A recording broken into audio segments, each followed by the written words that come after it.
Milovaní, od Boha dostaneme všetko, o čo len budeme prosiť, lebo zachovávame Jeho prikázania a robíme, čo sa Jemu páči. A toto je Jeho prikázanie, aby sme verili v meno Jeho Syna Ježiša Krista a milovali jeden druhého, ako nám prikázal. Kto zachováva Jeho prikázania, ostáva v Bohu a Boh v ňom. A že v nás ostáva, poznáme z ducha, ktorého nám dal. Milovaní, neverte každému duchu, ale skúmajte duchov, čo sú z Boha, lebo do sveta vyšlo mnoho falošných prorokov. Božieho ducha poznáte podľa toho, každý duch, ktorý vyznáva, že Ježiš Kristus prišiel v tele, je z Boha. Duch, ktorý nevyznáva Ježiša, nie je z Boha. To je duch Antikrista, o ktorom ste počuli, že príde a už teraz je na svete. Vy, deti moje, ste z Boha a zvíťazili ste nad nimi, lebo ten, ktorý je vo vás, je väčší než ten, čo je vo svete. Oni sú zo sveta, preto hovoria podľa sveta a svet ich počúva. My sme z Boha. Kto pozná Boha, počúva nás. Kto nie je z Boha, ten nás nepočúva. Podľa toho poznávame ducha pravdy a ducha blúdu. Počuli sme Božie slovo. Bohu ďaká.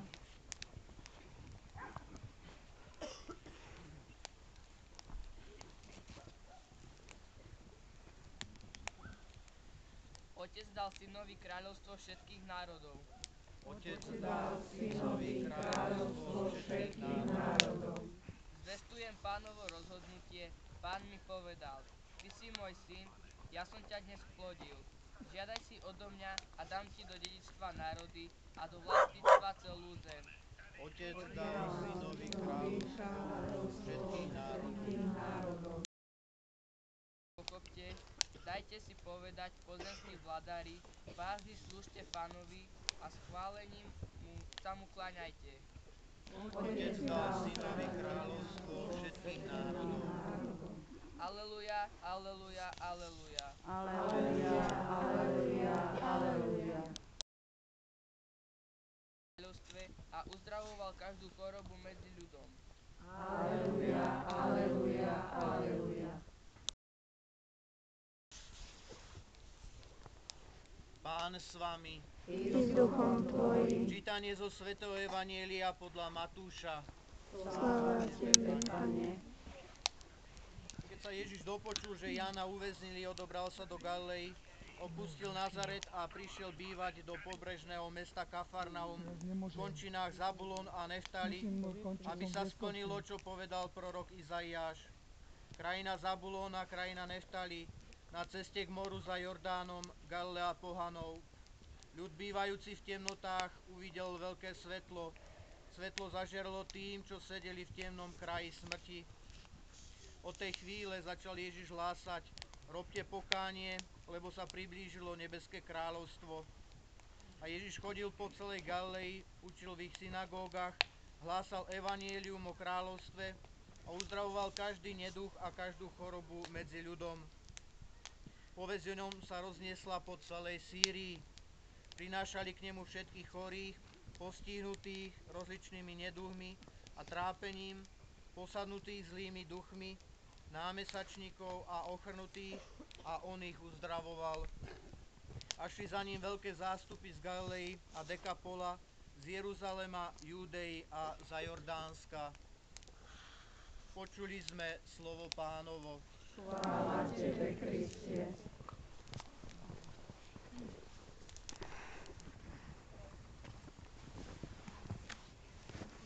Drahí priatelia,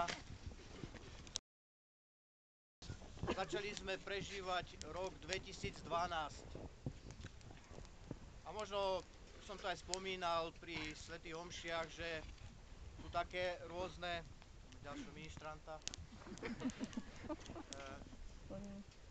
som spomínal, že mnohí, či už v televízii, alebo cez rôzne médiá hovoria, že toto je posledný rok, že teda končí tento svet. Ja sa vždy nad tým tak pousmejem, lebo To hovoria rôzne sekty a takí ľudia, ktorí sa chcú nejako zviditeľniť. A to je práve ten opak toho, čo robíte či už vy, ale myslím si, že všetci, ktorí ste tu, že sme priatelia prírody. Teda my sa snažíme robiť práve opak, alebo aj vy, tým, že sa snažíte tú prírodu zvelaďovať. Keď som tak rozmýšľal nad tým, naozaj, že tá príroda, alebo aj to počasie je už také trocha iné, ako kedysi, aj keď dnes je veľmi krásne. Ale vidíme, že tie výkyvy sú také zvláštne, že je veľmi horúco, potom je veľmi zima, potom stále prší, alebo potom je dlho sucho. A je to spôsobené, a to by som položil takú otázku, tým, že nás Pán Boh trestá. Ak si spomínate, tí starší, ale ja si na to ešte spomínam, takže nie je to až tak veľmi dávno, keď vybuchla v Černobyli tá elektráreň a pamätám si, že potom sa po nejakom čase, lebo sa to tutlalo, tak po nejakom čase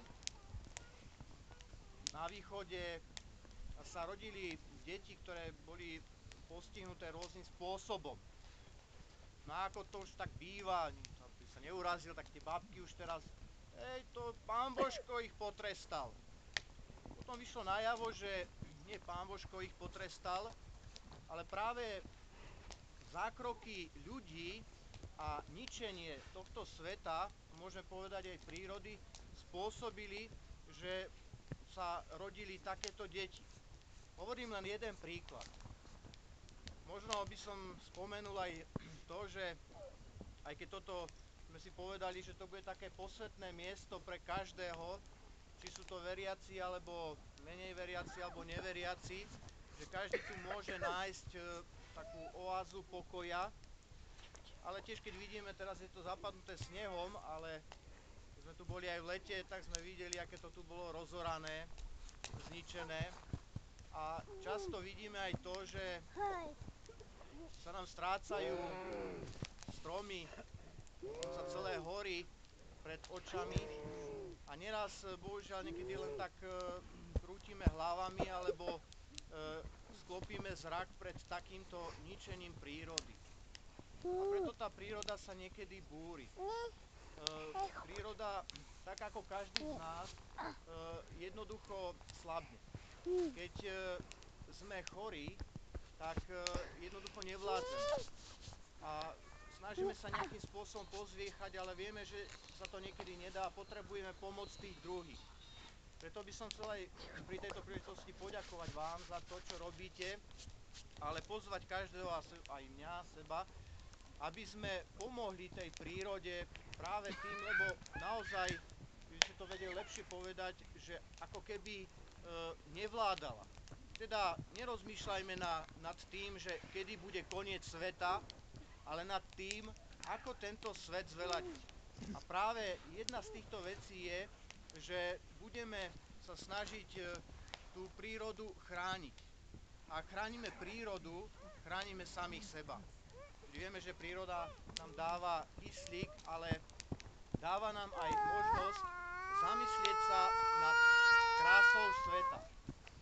Ja teraz pripravujem birmovancov a jedna z ciest, ktorá smeruje od človeka k Bohu, ja som im to tam aj tak nakreslil, že na zemi je človek a Pán Boh je všade, tak jedna z tých prostriedkov, ako sa dostať k Bohu, je nielen samozrejme aj svätá omša, aj sväté písmo, svedomie naše, ale je to aj príroda.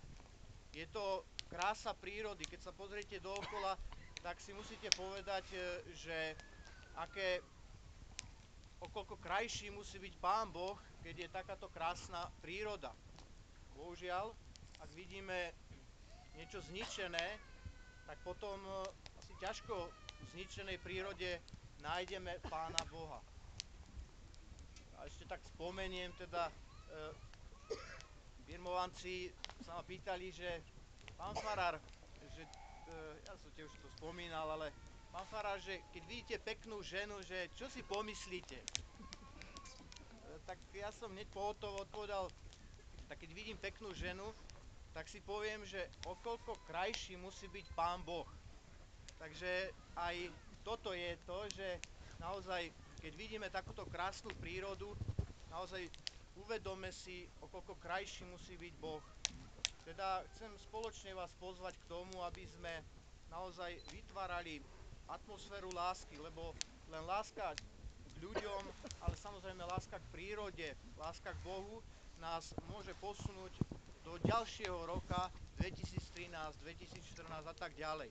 Teda